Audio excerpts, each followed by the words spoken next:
உறவுகள் நண்பர்கள் அனைவருக்கும் வணக்கம். நேற்றுலேருந்து பார்த்தீங்கன்னா ஒரு ஆம்னி பஸ் டிரைவரை ஒரு 5-6 பேர் சேர்ந்து அடிக்கிற மாதிரி கம்பியை வச்சு தாக்குற மாதிரி ஒரு வீடியோ ரொம்ப வைரலாக போயிட்டுருக்கு. இதை பற்றி இப்போ பேசலைன்னு வச்சிங்களேன், எப்போவுமே பேச முடியாது. அதுக்கப்புறம் ஒருத்தவங்களை அடிக்கிறதுக்கு யார் உரிமை கொடுத்தது? முதல்ல எதுக்காக அடிக்கிறீங்க? என்ன தப்பு பண்ணார்? எதுக்காக அடிக்கிறீங்க? பெற்றவங்க அந்த பிள்ளைக்கு நல்லது கெட்டது எல்லாமே பண்ணி சின்ன பிள்ளையிலேருந்து அவங்கள வளர்த்து அடிக்காமல் கொல்லாமல் எல்லாமே செஞ்சு இந்தமாரி ரோட்டில் அடி வாங்குறதுக்கு அப்போ விட்டுருக்காங்க எங்களை. எல்லாத்துக்குமே அரசாங்கம் வந்து ஒரு நடவடிக்கை எடுக்குது.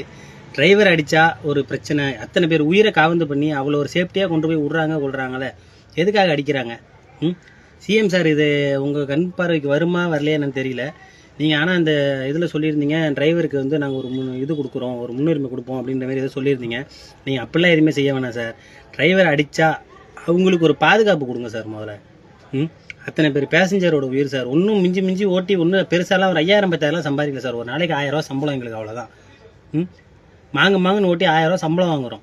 இதில் வந்து எவ்வளோ பேச்சு, எவ்வளோ தெரியுமா? அவர் அந்த வண்டி கிளாஸை அடித்து உடச்சி உள்ளார ஏறி இப்போ நாங்கள் இறங்கி போய் அடித்தோம்னா எங்கள் மேலே தான் வழக்கு போடுவாங்க. சின்ன வண்டி வந்து ஒரு பஸ் மேலே மோதிட்டாலும் அதுக்கு நாங்கள் தான் வழக்கு வாங்கணும். வழக்கு வாங்குகிறோம், அலையிறோம், கொள்கிறோம், எல்லாமே ஓகே. அடியும் வாங்கணுமா ஊரில்? நாங்கள் தப்பு செஞ்சோம்னா எங்களை வந்து கேட்குறது காவல்துறை இருக்காங்க. எதுக்கு அடிக்கிறாங்க? இப்போ டிரைவர் மேலே கையை வச்சா போலீஸ் வந்து இந்த நடவடிக்கை எடுக்கும், இந்த சட்டம் வந்து அவங்க மேலே வந்து இப்படி இருக்கும் அப்படின்னு சொல்லி நீங்கள் ஒரு சட்டத்தை கொண்டு வந்தீங்கன்னா எதுக்கு அடிக்கிறாங்க? அந்த நைட்டில் கண்ணு முடிச்சு அவர் எவ்வளோ ஒரு இதாக சேஃப்டியாக ஓட்டிட்டு போகிறாரு. வண்டிக்குள்ளே எத்தனை பேசஞ்சர் இருப்பாங்க, கண்ணாடி அடித்து உடைக்கிறாங்க. இப்போ வண்டியில் உள்ளவங்களுக்கும் ஏதோ ஒன்று நடந்துச்சுன்னா யார் சார் பொறுப்பு எடுத்துக்கிறது? தயவுசெய்து சொல்கிறேன், விஜய் சார் வந்து இதுக்கான டிரைவருக்கான ஒரு நல்ல ஒரு சட்டத்தை கொண்டு வரணும். டிரைவரோட பாதுகாப்பு வந்து உங்கள் கையில் தான் இருக்குது. ஏன்னா உங்களுக்கு கார் ஓட்டுறவங்களும் ஒரு டிரைவர் தான்.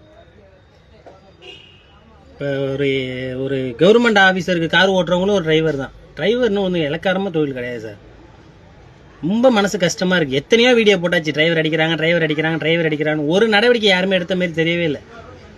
நாங்களாம் என்ன பாவப்பட்ட ஜென்மமா? எங்களுக்கெல்லாம் என்ன தேவையா சொல்லுங்கள்? நாங்களாம் அவ்வளோ ஒரு பொதுமக்களுக்கு ஒரு பொது சேவை தான் பண்ணுறோம். நாங்கள் ஊர்லலாம் அடி வாங்கணும்னு சொல்லி எங்களுக்கு என்ன தலையெழுத்தா? தயவுசெய்து சாப்பிட்ற கையோடு சொல்கிறோம் சார், நீங்கள் இதுக்கு ஒரு நடவடிக்கை எடுக்கணும். டிரைவருக்கு மேலே கையை வச்சா என்ன நடக்குங்கிறத நீங்கள் காட்டணும்.